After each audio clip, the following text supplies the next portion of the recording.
Mesdames, Messieurs, bonjour et bienvenue à ce débat des candidats à la mairie de Saint-Pacôme en vue des élections municipales qui se dérouleront le dimanche 3 novembre prochain. Mon nom est Mathieu Serrois, j'agirai à titre d'animateur pour cette émission ainsi que de modérateur du débat. Ce débat vous est présenté grâce à la collaboration du journal coopératif Loi Blanche Côte-du-Sud et de la web télé cmatv.ca. L'émission vous est présentée des bureaux de Loi Blanche, situés sur la 9e rue, à la Bocatière. Je vous présente dès maintenant les participants à ce débat. Tout d'abord, les deux candidats à la mairie, M. Gervais Lévesque, maire sortant et candidat, Mme Nathalie Lévesque, candidate, les journalistes participants, M. Michel Chassé, du journal Loi Blanche, Mme Marie-Christine Carrière, de la web télé cmatv.ca, et Mme Anne-Christine Charret, de la télévision communautaire du Kamouraska. Je vous expose maintenant le concept et le déroulement de l'émission. 3 grandes thématiques seront abordées lors du débat, sous la forme de 3 questions qui seront posées par les membres des médias. Pour débuter, chaque candidat disposera d'1 minute afin de se présenter. Par la suite, les candidats devront répondre à tour de rôle à une première question. Ils disposeront alors d'1 minute chacun pour s'exécuter. Après avoir entendu les courtes réponses de nos candidats, ceux-ci pourront alors débattre de leur position et répondre aux questions de leur opposant pendant une période de débat d'une durée de 4 minutes. Pendant ces 4 minutes, il n'y aura pas d'ordre établi, pas de consigne. Ce sera une véritable période de débat. Nous invitons simplement les candidats à être clairs, concis, convaincants et bien sûr respectueux. Dans ce sens, je devrai intervenir à la moindre attaque personnelle. Nous aborderons ensuite les 2 autres questions thématiques selon le même scénario. Finalement, après les questions et les débats, chaque candidat disposera alors d'une période de 2 minutes pour conclure à sa guise sa présentation. Il est important de préciser qu'un tirage au sort a été effectué avant l'émission, en présence des candidats, afin de déterminer l'ordre des interventions. Nous allons donc débuter avec les présentations. M. Lévesque débutera, suivi de Mme Lévesque. M. Lévesque, à vous la parole. Bonsoir. Pacomienne de Saint-Pacôme. Il me fait plaisir de me présenter pour l'élection du 3 novembre 2013, à titre de maire de la municipalité de Saint-Pacôme. J'ai encore à cœur le bien de la municipalité et j'ai encore le goût de servir ses citoyens et citoyennes d'un village qui est en pleine croissance et qui connaît depuis plusieurs années un développement harmonieux. J'ai toujours été à l'écoute des citoyens, aux besoins de la population et je ne ménagerai aucun effort pour encore les 4 prochaines années. J'ai toujours travaillé en collaboration avec les élus, les différents partenaires locaux et régionaux et en même temps pour que les citoyens de la municipalité soient fiers de leur milieu de vie. Nous nous sommes donnés depuis plusieurs années des infrastructures et des installations qui répondent aux besoins de la population et qui ont permis d'accroître le développement de la municipalité. En même temps, ça a permis d'accroître notre richesse foncière, d'augmenter notre population et par le même amener de plus en plus d'emplois dans notre milieu. Je peux vous assurer que pour les 4 prochaines années... Merci beaucoup, M. Lévesque. La parole est maintenant à Mme Nathalie Lévesque, qui aura également 1 minute pour se présenter. Alors, bonsoir, Pacomienne. Ça me fait plaisir de me présenter. Je suis Nathalie Lévesque. Je suis une personne native de Saint-Pacôme. J'ai toujours habité ce village et j'en suis très fière. Je suis fière d'être Pacomienne. La vie m'a amenée à me présenter en politique. Je n'ai pas décidé ça du jour au lendemain, c'est bien évident. Je me suis impliquée bénévolement dans ma communauté pendant de nombreuses années, je voudrais dire. Et j'ai été commissaire d'école, j'ai fait partie du Club Optimiste, j'ai fait partie de divers conseils d'administration pour l'animation et la qualité de vie des citoyens et des citoyennes, surtout au niveau des enfants, parce que mes enfants étaient jeunes à l'époque. Alors, j'ai le goût encore de m'impliquer, à un niveau différent, bien sûr, mais pour servir les citoyens et citoyennes de Saint-Pacôme, pour amener de la couleur, une nouvelle dynamique, une nouvelle façon d'administrer, une nouvelle façon de voir les choses et de développer ensemble notre si beau Saint-Pacôme. Alors, je vous invite à écouter le débat puis à faire votre choix, un choix éclairé. Merci beaucoup, Mme Lévesque. Nous allons donc débuter la période de questions. La première question sera posée par Michel Chassé de Loi Blanche, Côte-du-Sud. Pour cette première question, le hasard a favorisé M. Lévesque pour répondre en premier. Madame Lévesque y répondra donc par la suite. Monsieur Chassé, la parole est à vous. Madame, Messieurs, merci d'avoir accepté de participer à ce débat. La première question est la suivante. Depuis plusieurs années, la station plein air lutte pour sa survie. Faut-il la soutenir? Monsieur Lévesque. Oui. Non seulement il faut la soutenir, il faut travailler fort pour la préserver pour tout le Kamouraska, puis plus principalement pour les citoyens de Sapacombe. C'est un plus pour la municipalité au niveau d'accueil avec le club de golf, la Rivière-Saumon et tout ça. Je pense que Sapacombe, sans un centre de ski, sans la station en plein air, ça ne serait pas le même Sapacombe. On y a travaillé fort depuis plusieurs années. On a beaucoup de projets avec la MRC. On a encore beaucoup de projets pour l'avenir de la station. On veut en faire une ressource vraiment 2 saisons fortes, soit en période estivale et au niveau de la période hivernale. Alors, malgré un montant de 55 000 qui a été coupé au niveau de la MRC, on a quand même cette année fini avec un surplus budgétaire et on a beaucoup de projets qui s'en viennent et qui vont normalement assurer la pérennité de la station plein air. Ce qu'on veut, amener de l'achalandage, c'est ça qui va faire vivre la station. Merci beaucoup. Monsieur Lévesque, Madame Lévesque, la parole est à vous. Alors, étant moi-même skieuse depuis mon enfance, mes enfants ont passé une partie de leur enfance aussi à la station plein air. Alors, je suis d'accord avec M. Lévesque en disant que Saint-Pacôme sans station plein air, ce n'est pas Saint-Pacôme. C'est une richesse incroyable qu'on a et on veut, nous aussi, la préserver. C'est sûr qu'il y a un travail de fond à faire. On sait que c'est difficile. Ils tiennent ça à bout de bras depuis plusieurs années. J'ai fait partie du conseil d'administration aussi, alors je sais de quoi je parle. Je pense qu'il y a un travail de fond nécessaire à faire, mais il faut savoir s'entourer d'expertise, aller chercher des gens qui vont pouvoir nous aider à faire ce travail de fond-là pour nous permettre d'assurer une pérennité puis d'assurer une permanence au niveau du financement. Là, on le soutient à bout de bras depuis des années. On réussit, tant mieux, c'est parfait. Mais il ne faudrait pas qu'il arrive de malheur. Il ne faudrait pas que les équipements nous lâchent en cours de route. Et tout ça, ça va se faire, oui, mais pas au détriment des payeurs de taxes de Saint-Pacôme. Alors, il faut trouver des solutions permanentes. Merci beaucoup, Mme Lévesque. Vous avez maintenant une période de 4 minutes pour débattre de la question que vous vous adressez, M. Chassé. Bien, c'est sûr que la station plein air, présentement, elle a le soutien de la municipalité, elle a le soutien de la MRC. C'est une infrastructure en loisir en même temps pour la municipalité de Sapacôme. Donc, je pense que, oui, il y a un appui financier, mais l'appui va devoir devenir présentement au niveau des skieurs. Si les skieurs ne viennent pas à la station plein air, c'est sûr que ça va être dur à faire vivre. Donc, il faut amener les gens et on est en train présentement de préparer des projets pour emmener de plus en plus de personnes. L'année passée, on a pris des ententes avec la commission scolaire. On est en train de prendre des ententes avec des entreprises. Donc, on travaille fort présentement et il devrait y avoir bientôt une permanence pour assurer la pérennité de la station plein air. Bien, je voudrais ajouter là-dessus, oui, je suis parfaitement d'accord avec ça. Assurer la pérennité, oui, mais c'est pas sans travail de fond. Moi, je voudrais pas tout le temps mettre tout le temps sur le dos des skieurs et des skieuses et des clients de la station plein air. Je trouve que depuis plusieurs années, ils font leur effort. Vraiment, ils soutiennent la station en s'abonnant, en achetant la carte de saison. C'est très apprécié, mais ça va prendre plus que ça. Ça, c'est clair et net que ça va prendre plus que ça. Puis c'est dans je me dis là, présentement, bon, les T-bars ils ont prévu peut-être les réparations cet hiver, mais il y a le ski doseur, il y a des infrastructures à entretenir qui vont coûter cher. Écoutez, alors, il faut assurer ça aussi. Il y a un conseil d'administration qui travaille acharnement pour tout régler ces problèmes-là. Ça va se faire progressivement. Oui, les jeunes répondent bien à la vente de billets de saison. Il y a aussi la partie commission scolaire. L'entente qu'on a eue avec la commission scolaire l'année passée a donné des résultats plus qu'intéressants. On travaille présentement à regrouper le plus possible les écoles pour vraiment que quand on ouvre la station, on l'ouvre toute la journée pour éviter des points morts. Donc, ce qu'on dit, c'est que oui, c'est important la station.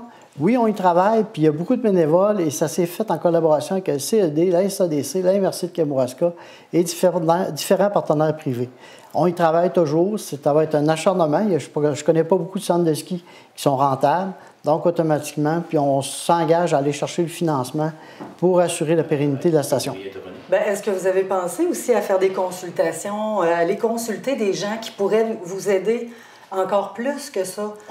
Aller chercher de l'expertise? On a fait des consultations au CLD. Ça donnait quoi? Le CLD et la CDC travaillent présentement avec nous dans ce projet de la station plein air. Ce n'est pas d'aujourd'hui. Les organismes nous supportent, travaillent avec nous. Il y a eu des questionnaires d'envoyer l'année passée à tous les skieurs.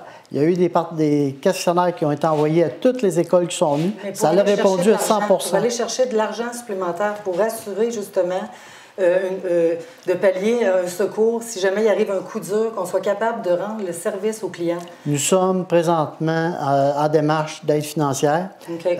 Il n'y a pas beaucoup de programmes qui aident les centres de ski. Par contre, c'est ce que les gouvernements nous disent. Sauf qu'à tout bout de champ, on entend parler d'une subvention qu'ils donnent à un centre de ski et à un autre. Donc, on a ça, on a les documents. Donc, on est en train de monter un projet pour présenter aux instances gouvernementales. Moi, ce que je veux dire aussi, c'est que les citoyens de Saint-Pacôme sont en arrière de nous autres là-dedans parce qu'eux autres aussi trouvent ça important de la garder en vie, cette station-là. Alors, il y a pas mal de monde, mais il y a des gens qui trouvent que ça coûte cher aux citoyens de Saint-Pacôme. Donc, on pense qu'ils sont à une capacité de payer maximale. Il y a quand même 40 000 $ chaque année qui est déboursé à la station. Je pense que ça peut se poursuivre tant et aussi longtemps que la station ne trouvera pas les fonds nécessaires pour assurer une autonomie. Nous autres, ce qu'on veut, c'est qu'elle soit autonome.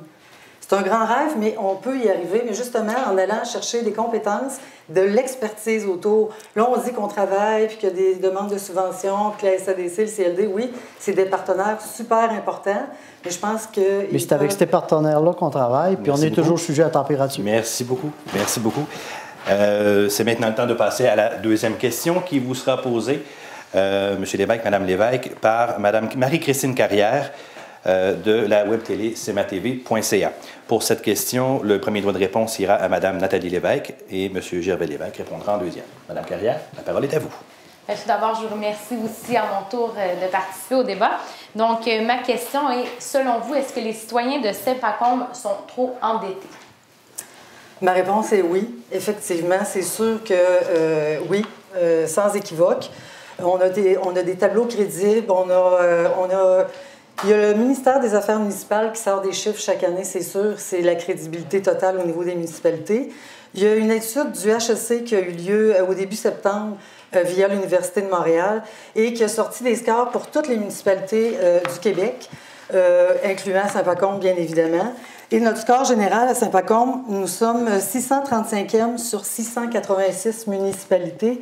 Donc, on est au 171e rang sur 185 pour les municipalités de 2000 habitants et moins. Donc, on est au 14e rang de la fin. Donc, on n'a pas une grosse note. Notre bulletin n'est pas très fort. Au niveau de l'endettement, c'est la même chose. On a un score, on est 252e sur 263. Donc, on est au 11e rang de la fin. Alors, à Saint-Pacôme, ça nous coûte 6 259 $ par 100 000 $ de richesse foncière uniformisée, tandis que la moyenne est de 1 769. Monsieur Lévesque, avez-vous également une minute? Oui, ça me fait plaisir de répondre à cette question-là. Oui, il y a une dette. Sauf que la dette de la municipalité est en baisse. Elle baisse pour les 4-5 prochaines années de 4 à 500 000 $ par année parce qu'on est sur la fin du règlement d'emprunt sur le réseau d'égouts et d'aqueducs. Et la preuve, c'est que présentement, j'ai un beau tableau ici qui nous démontre la baisse du capital que les gens doivent à Saint-Pacôme. Donc, c'est vraiment plus qu'intéressant. Normalement, 2018 marque la fin du règlement d'emprunt sur le réseau d'égouts et d'aqueducs. Il y a eu quand même beaucoup d'investissements. Quand on dit qu'on est endetté, oui, on est endetté. Par contre, il y a eu le réseau d'égouts et d'aqueducs en 97-98. Il y a aussi la zone industrielle qui a été développée. Donc, c'est plus au niveau des investissements qui ont été faits là. Il y a eu quand même 15 millions que les gens privés se sont impliqués et ça a créé plus de 100 emplois. Comme à la première question, vous bénéficiez maintenant de 4 minutes pour débattre de cette question. D'accord. Je suis contente de vous entendre dire que oui, on est assez endetté parce qu'on vous a souvent entendu dire qu'on ne l'était pas. Alors, je me dis, est-ce que vous êtes fiers de notre bulletin provincial? Je suis fier de ce qui s'est fait à Saint-Pacôme depuis... Mais de notre bulletin, au niveau de l'endettement. Un bulletin, c'est toujours relatif. Et quand on parle de municipalité, on parle de municipalité entre 100 habitants et 2000 habitants. Le contexte, c'est que Saint-Pacôme, en 1996, était avec un réseau qui était fini. Il n'y avait pas d'eau potable. On a pris des grosses décisions. On accepte des avoirs, puis on va les assumer, nos décisions. Il y a eu du développement au niveau des infrastructures d'aqueduc et d'égouts. On a donné des services à la population. On construit 4 à 5... C'est ça, c'est que... C'est toujours l'excuse des investissements du réseau d'aqueduc et d'égouts, mais ça fait 17 ans de ça, là. Est-ce qu'on peut passer à un autre appel? Je pense que le réseau d'égouts et d'aqueduc, ça fait 16 ans qu'il est là. Est-ce que je peux terminer? Oui. En 2002, notre dette totale était de 3 460 000. Oui. Et en 10 ans, elle n'a pas cessé d'augmenter. Alors, arrêtons d'excuser les investissements du réseau d'aqueduc et d'égouts. Est-ce que nous sommes la seule municipalité à investir dans cette municipalité et à développer? Je pourrais vous donner des municipalités de 12 à 13 cents qui ont 4 000, 4 500, 4 800 piastres de dette par habitant. Moi, ce que je vous dis, au Kamouraska, il y a 8 municipalités présentement qui ont une charge. Oui, il y a 8 municipalités au Kamouraska, puis vous irez revoir vos chiffres au niveau des affaires municipales. La charge moyenne par habitant, il y a 8 municipalités du Kamouraska qui sont plus hautes que nous autres. Je vous invite à les valider. Je vous invite à les valider, Mme Lévesque. De développer leur réseau d'aqueduc et d'égouts qui sont le plus là, je ne parle plus de réseau d'égouts et d'aqueduc. Je parle de charges fiscales nettes par habitant. Net par habitant, parce que les subventions là, sont rattachées. On l'a étudié, le tableau de HEC, on l'a étudié. Oui, mais allez voir sur chose des affaires municipales, sur les documents, et vous allez voir qu'il y a 8 municipalités du Kamouraska présentement qui ont une charge nette par habitant plus élevée que Saint-Pacôme. Je n'ai pas les chiffres ce soir, mais on l'a fait l'exercice. Oui, mais vous auriez dû faire les chiffres. En plus, depuis 2009, le taux de taxe foncière générale uniformisé baisse année après année. On est parti de 2,15, on est rendu à 1,77. Avec la richesse foncière qui a monté progressivement en 2013, je vous annonce qu'on va être en bas de 1,77 de beaucoup et probablement qu'on va se retrouver à 3 ou 4 municipalités plus haut que nous au niveau de la charge fiscale nette que les citoyens vont avoir à payer. Quand on parle de charge nette, c'est la charge vraiment les subventions enlevées. Mais c'est le discours qu'on entend depuis les c'est le discours, c'est les chiffres. La dette baisse pas. Je vous invite d'aller voir les chiffres. De l'endettement de la Oui, allez voir les chiffres. Parlez-moi plus de chiffres, là. Je vous parle de l'endettement. Moi, je vous parle des chiffres parce que vous parlez d'une dette. Oui. Quand on parle d'une dette, on parle de chiffres. Elle est réelle, la dette. Et lisez les chiffres. Oui, moi aussi, je l'ai. Vous avez les mêmes que moi. Oui. Puis, on n'est pas les seuls à vouloir développer. Et où notre richesse, nous autres, là-dedans, pour l'ensemble de la communauté de Saint-Pacôme? Et où la richesse? Dans le réseau d'aqueduc et d'égouts? La richesse, c'est la consolidation aussi. Moi, là, si je reste à l'extérieur puis que je viens rester à Saint-Pacôme, je ne regarderai pas nécessairement la dette. Je vais regarder peut-être le taux de taxation qui est en baisse. Qui n'est pas en baisse. Oui, il est en baisse depuis 2009. Regardez aux affaires municipales, richesse foncière uniformisée. Je ne peux pas entendre ça. C'est incroyable. J'ai les chiffres. J'ai les chiffres, on est parti de 2,15, 1,94 en 2010, 1,91 en 2011 et 1,77 en 2012. Je parle d'un score global. C'est parce que c'est juste ça qui fait votre affaire, Mme Lévesque. C'est juste ça qui fait votre affaire. Moi, je vous dis, c'est des chiffres réels que vous allez pouvoir vérifier. Recevons-nous vraiment les services qui devraient être à la hauteur des taxes que nous payons? On veut bien payer, mais en même temps, les services doivent être à la hauteur. Merci beaucoup. Nous allons maintenant passer à la troisième question de ce débat. Cette fois, la question sera adressée par Mme Anne-Christine Charret de la télévision communautaire du Kamouraska. Pour cette question, le hasard a favorisé M. Gervais Lévesque pour répondre en premier. Mme Nathalie Lévesque répondra en deuxième. Mme Charret, la parole est à vous. Alors, merci aussi d'avoir participé au débat. Voici la troisième et dernière question. La fermeture de l'escale laisse une note négative. Quelle sera votre priorité au chapitre de l'économie? Oui. Au niveau de l'économie, écoutez, on a une économie qui est quand même diversifiée. Quand on regarde Saint-Pacôme, on a des industries dans le parc industriel, toutes différentes une de l'autre. Il y en a qui travaillent dans l'alimentaire au niveau du sirop d'érable. On a Perlite qui travaille au niveau de la tour, au niveau de l'environnement. On a une ganterie. On a des entrepreneurs. On a des entrepreneurs de construction. Une compagnie de trosse, des confections de vêtements. En plus, on a le ski, le golf, la Rivière-à-Saumon, beaucoup d'infrastructures. On a le centre hospitalier qui, quand même, crée beaucoup d'emplois. Donc, c'est quand même, pour une municipalité de 1700 habitants, beaucoup au niveau économique quand même important. Oui, il y a l'Escale qui est fermée, c'est une entreprise privée. C'est sûr que le contexte de l'alimentation n'est pas facile. Quand je regarde même dans d'autres municipalités, les restaurants sont en train de fermer. Même une ville en pleine progression comme Rivière-du-Loup perd des restaurants. Il y en ouvre, il y en ferme. C'est sûr que c'est une préoccupation. Merci beaucoup, pour M. nous, Lévesque. des emplois. Madame Lévesque, vous disposez à votre tour d'1 minute pour répondre à la question. On a été un peu sur le choc d'apprendre ça. C'est sûr que nous autres, à Saint-Pacôme, plus d'escale, plus de services de repas, d'hébergement et tout ça, ça nous a... En tout cas, pour moi, ça m'a rendu triste. Puis je pensais aux employés qui travaillaient là, qui ont perdu leur travail. C'est dommage. Ce qu'on propose, c'est sûr que c'est un plan de relance. On va se priver de taxes. C'est quelque chose qui est là, qui nous ramenait des taxes annuellement. Donc, on est en perte par rapport à ça. On est en perte d'emploi. On est en perte au niveau de l'économie générale. C'est sûr qu'on a... il y aura peut-être un plan de relance à faire avec les organismes de développement pour savoir qu'est-ce qui arrive, comment on pourrait relancer. Je ne sais pas si ce serait un restaurant, ce serait de l'hébergement, je ne sais pas. Là. Je ne connais pas les réponses, mais je sais qu'on pourrait s'entourer des organismes de développement de la région, la MRC, CLD, SADC, etc., pour permettre la relance ou de créer quelque chose de nouveau. C'est bien entendu qu'on ne pourra pas laisser cet espace-là vacant. On a le souci aussi du maintien des commerces existants, c'est bien sûr. On est soucieux de trouver les bons moyens pour garder nos commerces. Merci beaucoup, Mme Lévesque. Madame, Monsieur les candidats, vous disposez maintenant d'une période de 4 minutes pour débattre de cette question.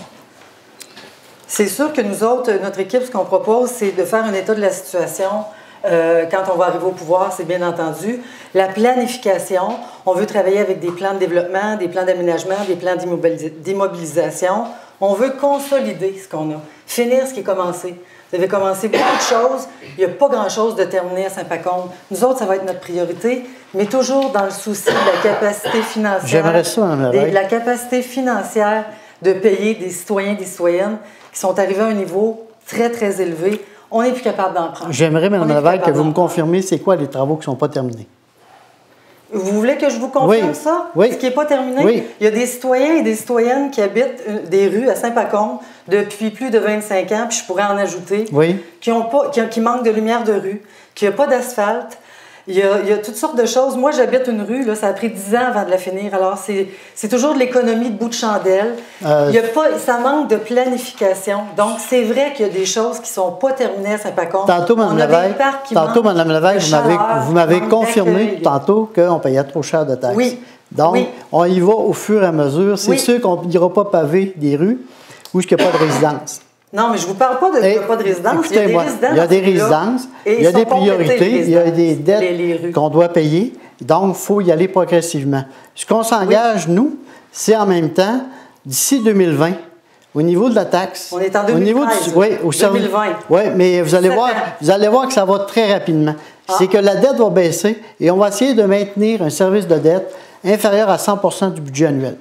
Nous autres, ce qu'on veut... Ce qu'on dit, c'est que, oui, il y a des projets qui ne se terminent pas, comme partout ailleurs, mais par contre, on les fait progressivement. Et quand on regarde la municipalité de Saint-Pacôme, au niveau des infrastructures, rues et tout ça, il y a eu beaucoup de travail de fait. Il n'y a pas beaucoup de nids de poules à Saint-Pacôme. Vous pourrez remarquer, parce que la municipalité fait son entretien correctement. Au niveau de la rue Galarno, il en reste une partie, il en reste un peu, mais il n'y a pas de travaux majeurs au niveau du pavage. Et quand vous parlez de lumière de rue, en général, on répond aux demandes qu'on reçoit pour l'éclairage de rue. On a un budget annuel. On a un budget annuel qu'on fait progressivement. C'est que je vous donnais. C'est ça, mais c'est parce qu'il faudrait que vous me donniez plus de concret. Puis en plus, les développements que vous nous parlez, c'est souvent des choses très, très précises. Nous autres, on veut travailler vraiment au bénéfice du plus grand nombre des citoyens, des citoyennes. La qualité de vie, on en fait quoi? Moi, je marche. Je fais du vélo, je vais visiter d'autres municipalités, j'arrive dans des endroits, des petits villages, des bijoux. On s'assoit là, c'est accueillant, c'est chaleureux, on fait « wow ». Moi, je veux que ce soit « wow ». Il faudrait croire qu'on soit pas si pire que ça. On fait partie de l'Association des plus beaux villages du Québec. Oui. Et en plus, on vient d'être renouvelé. Mais je peux vous dire qu'on a encore du travail on fait beaucoup de travail. Sur la fermeture du relais. Oui, de l'escale. De l'escale. Oui. Donc ça, au niveau des emplois, il y a déjà des employés qui ont retrouvé un travail. Et en ce moment, par rapport au bâtiment, c'est sûr que là, c'est un syndic, on n'a pas grand contrôle là-dessus. Mais par contre, on s'engage à travailler à trouver une nouvelle vocation.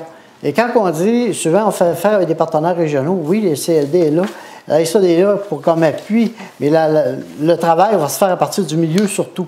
Et quand on parle du milieu, on parle du milieu d'affaires de Saint-Pacôme. Et là-dessus, il y a des gens, probablement, qui seraient peut-être intéressés. Mais il y a tellement d'incertitudes au niveau de la restauration et de l'hébergement au Kamouraska que, en même temps, les gens sont craintifs. Par contre, on va y travailler fortement pour les prochaines années. Donc, merci beaucoup, M. Lévesque, Mme Lévesque. La période de débat en tant que telle est maintenant terminée. Nous allons pouvoir procéder dès à présent à la conclusion de cette émission. Afin de clore votre présentation, vous disposerez, Madame, Monsieur, d'une période de 2 minutes. Mme Lévesque interviendra en premier et finalement, M. Lévesque conclura cette étape de l'émission. Donc, Mme Lévesque, oui. La parole est à vous. Oui, ce que l'équipe Nathalie Lévesque propose, c'est de la planification. L'état de la situation, planification, plan de développement, c'est important. Des plans d'aménagement, plans d'immobilisation pour savoir où on s'en va. Alors ça, c'est très important. Consolider ce qui est déjà là, finir ce qui est commencé, faire un petit bijou de Saint-Pacôme. C'est tellement un beau village, mais qu'on pourrait tellement améliorer au bénéfice du plus grand nombre de citoyens. Puis améliorer la qualité de vie aussi des gens. Je me considère comme une femme de cœur, une femme d'action, et j'ai à cœur le développement et l'épanouissement de ma municipalité. Je suis fière d'être pacômienne, et ce que je souhaite, c'est de développer Saint-Pacôme pour que les citoyens soient fiers eux aussi. Je suis une personne d'équipe et une rassembleuse, et je crois sincèrement que si nous unissons nos forces, nous pourrons réaliser de belles et grandes choses. Seule, je n'aurais pas pu y arriver, mais je me suis entourée d'une équipe formidable, des gens compétents, dévoués, et qui partagent les mêmes valeurs que moi, et surtout qui ont la volonté, tout comme moi, de déployer leur énergie pour tous les citoyens et citoyennes de Saint-Pacôme. Je peux vous assurer que je vous propose une équipe unie, compétente, dynamique et prête à vous servir, parce que vous êtes important. Nous croyons que vous méritez le meilleur. C'est pourquoi nous désirons que vous sachiez que nous déploierons toutes nos connaissances, nos compétences et notre énergie pour bien faire notre travail. Nos valeurs sont le travail d'équipe, le respect, le dynamisme, la transparence, l'écoute et la communication. Pour amorcer le changement, c'est ce que je vous propose. Je vous invite donc à nous choisir le 3 novembre prochain. Merci. Merci beaucoup, Mme Lévesque.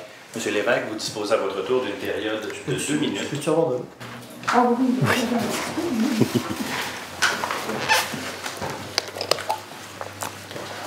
Alors, vous disposerez à votre tour de 2 minutes afin de clore votre présentation. Merci. À vous la parole. Pacômien et pacômienne de Saint-Pacôme, depuis 1996, le village de Saint-Pacôme a bien changé. Nous n'avons qu'à passer qu'au grand défi de la réalisation du réseau d'aqueducs et d'égouts, la réfection de nos routes, nos trottoirs, le développement des rues Meunier, Garneau, Domaine du Boisé, Ouellette, Paquette et réfection complète du rang de la Cannelle.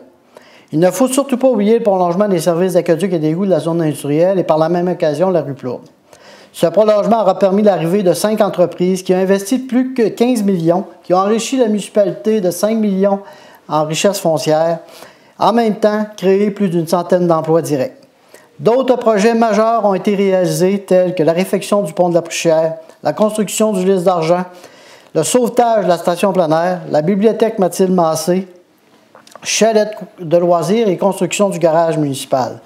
Nous avons aussi fait des travaux sur la rivière Ouelle suite aux inondations de 2005. Quand j'y réfléchis sur ma candidature pour ce mandat, je voulais le faire avec une équipe de citoyens impliqués, positifs et intègres. Je crois sincèrement que notre programme est responsable et qu'il va assurer la continuité du développement et l'amélioration de la qualité de vie de la grande famille des Pacômiens et Pacômiennes de Saint-Pacôme et s'assurer de demeurer dans l'Association des plus beaux villages du Québec. J'invite les citoyens à se présenter en grand nombre le 3 novembre pour voter pour l'équipe Avenir Saint-Pacôme composée d'expérience en la personne de Mme Carmel Fortin, M. Daniel Jean, M. Sylvain Dubé et une relève qui amènera une nouvelle dynamique avec Mme Marie Marchand, Mme André Rossignol et Mme Caroline Maheu. 2 hommes d'affaires me disaient pour l'un, la solution pour développer une municipalité, c'est l'augmentation de la richesse foncière par des investissements privés et du travail pour le monde. Et le deuxième avait une phrase qui était aussi importante, si tu ne progresses pas, automatiquement tu régresses.